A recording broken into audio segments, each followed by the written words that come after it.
Breaking news చూస్తున్నాం. ఆంధ్రప్రదేశ్ ప్రయోజనాల లక్ష్యంగా పార్లమెంటులో బలమైన వాణి వినిపించాలని జనసేన పార్టీ అధ్యక్షులు ఉప ముఖ్యమంత్రి పవన్ కళ్యాణ్ పార్టీ ఎంపీలకు దిశానిర్దేశం చేశారు.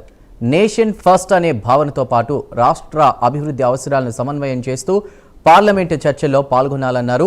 హైదరాబాద్లో జనసేన ఎంపీలతో నిర్వహించిన సమావేశంలో రాబోయే పార్లమెంటు వర్షాకాల సమావేశాలపై పవన్ కళ్యాణ్ సమగ్రంగా చర్చించారు.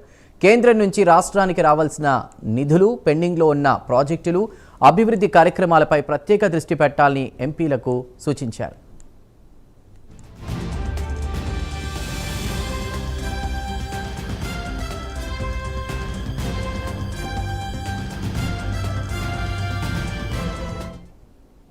రాష్ట్రంలో నిర్మాణ దశలో ఉన్న రైల్వే ప్రాజెక్టులు, కొత్త రైల్వే లైన్లు, రైల్వే ఓవర్ బ్రిడ్జిల నిర్మాణం, దక్షిణ కోస్తా రైల్వే జోన్ అభివృద్ధి వంటి అంశాలను పార్లమెంట్లో ప్రస్తావించి రాష్ట్రానికి గరిష్ట ప్రయోజనాలు తీసుకురావాలని పవన్ స్పష్టం చేశారు.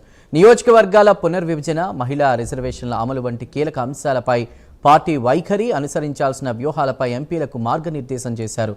ప్రజల ఆకాంక్షలు, జాతీయ ప్రయోజనాలు, రాష్ట్ర అవసరాలను దృష్టిలో ఉంచుకుని నిర్మాణాత్మక చర్చలు జరపాలని పవన్ సూచించారు.